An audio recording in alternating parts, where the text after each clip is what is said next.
If you value the safety of your family and the sanctity of your home, hit that like button and subscribe right now, because the information I'm about to give you isn't just a guide, it is an insurance policy against the chaos that is coming. Imagine for a moment that the hum of the refrigerator stops, the streetlights outside flicker and die, plunging your neighborhood into a darkness deeper than any night you've ever known. For the first 24 hours, there is an eerie, confused silence. People are waiting for the authority, trusting in a grid that has already failed them. By 48 hours, the confusion turns to agitation. The food in the fridge is spoiling, and the realization sets in that help isn't coming. But the real danger arrives at the 72-hour. This is the physiological and psychological breaking point. The veneer of civilization is exactly 3 days thick, and once the pumps stop, the logistics halt, and the hunger sets in, your friendly neighbor transforms into a desperate resource predator. The greatest misconception you hold right now is the belief that when disaster strikes, you can simply run to the store, the pharmacy, or the gas station to grab what you need. That belief is a tactical error that will cost you your life. Those locations are no longer services, they are kill zones, magnets for the violent, the unprepared, and the desperate.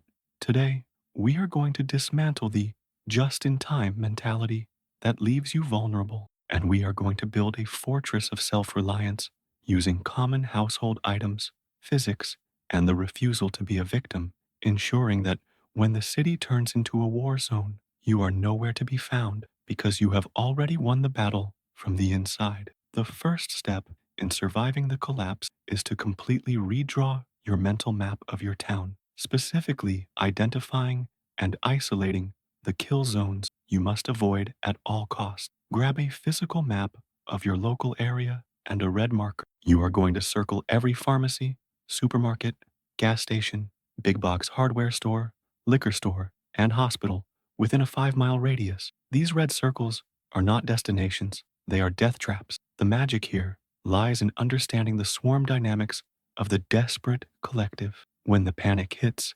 90% of the population will instinctively flood these specific coordinates, creating a chaotic bottleneck of high tension and violence. By physically marking them, you program your brain to recognize them as no-go zones.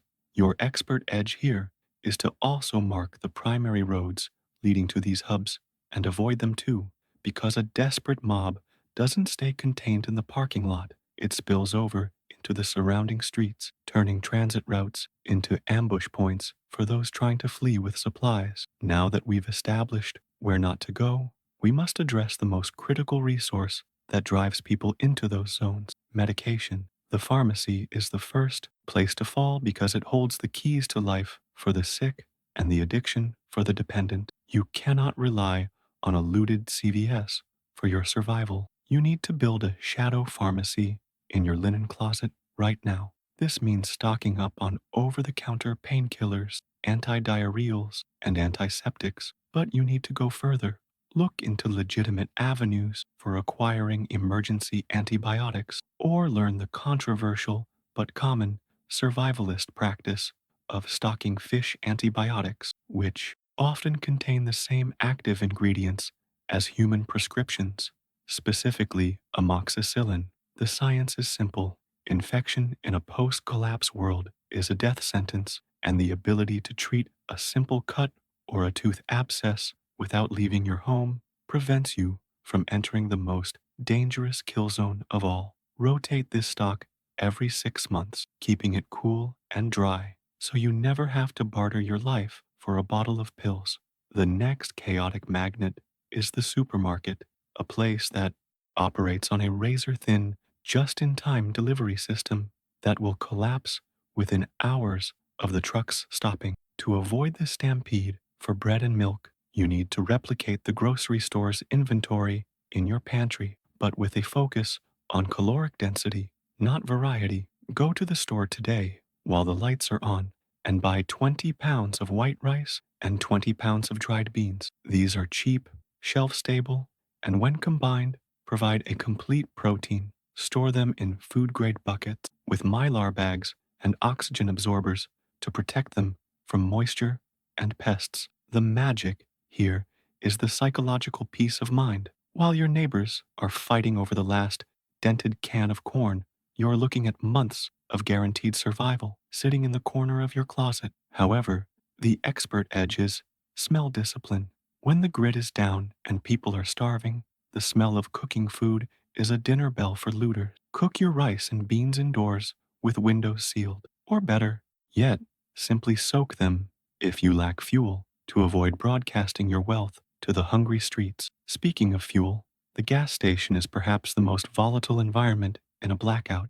It is a place of high flammability and even higher aggression. You must avoid the pumps entirely. Instead, you need to treat your vehicle and your garage as your personal fuel depot. Never let your car's gas tank drop below half full.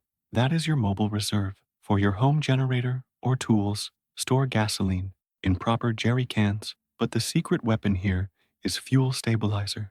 Gas degrades over time, becoming useless varnish that gums up engines. By adding a simple stabilizer, you extend the shelf life of that fuel from months to over a year. The physics of combustion demand clean fuel, and in a crisis, a working generator or vehicle is the ultimate power move. If you are caught empty, do not go to the station. A pro tip for the truly desperate is to possess a siphon hose, not to steal, but to scavenge fuel from abandoned vehicles in your driveway or immediate vicinity if the situation becomes dire, keeping you away from the central hubs of conflict. We must also address the hardware store, the place everyone runs to when they realize they have no way to defend themselves or secure their homes. You don't want to be fighting for the last sheet of plywood. Instead, look at your furniture and the bones of your house. Your front door is likely held in place by half-inch screws that barely bite into the frame. One solid kick, and your door becomes a welcome mat. The solution is already in your tool chest or can be bought for pennies today. 3-inch hardened steel screws. Replace the short screws in your door hinges and strike plates with these long anchors. When you drive a 3-inch screw into the wall stud, you're no longer relying on the flimsy frame. You're anchoring your door to the structural bones of the house. This simple application of leverage and physics turns a weak point into a barrier that requires a battering ram to breach. Do this now, quietly, so that when the panic starts, your perimeter is already hardened. Another often overlooked kill zone is the liquor store. In a collapse, alcohol is not just a vice, it is liquid currency and a medical necessity. But you shouldn't be lined up with the looters. Build a cache of the cheapest, highest proof vodkas you can find.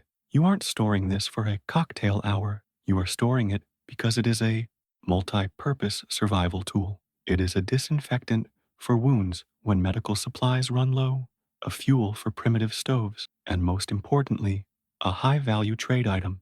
When cash loses its meaning, the barter economy takes over. A bottle of vodka can buy your passage through a checkpoint, silence a noisy threat, or trade for labor. The psychology of addiction doesn't vanish in a collapse. It amplifies. Being the supplier allows you to dictate terms without ever leaving the safety of your threshold. However, if your supplies run dry and you are forced to scavenge, you must use the alternative scavenge method. While the masses are killing each other in the supermarket, you should look for the invisible caches, pet shops, and office buildings. Pet shops are often ignored by the initial mob, yet they are full of high-calorie dry food that, while unappetizing, is edible and life-sustaining for humans in an emergency. They also stock fish antibiotics and water filters intended for aquariums. Office buildings and schools, often abandoned quickly, contain vending machines, cafeterias with bulk pantry items, and janitorial closets filled with cleaning chemicals and bleach for water purification. The magic is thinking laterally. Go where the mob isn't. The expert edge is to wait. Do not move during the first 72 hours. Let the initial wave of chaos break and recede before you step out into the gray man world. Finally, we arrive at the ultimate philosophy of the survivor.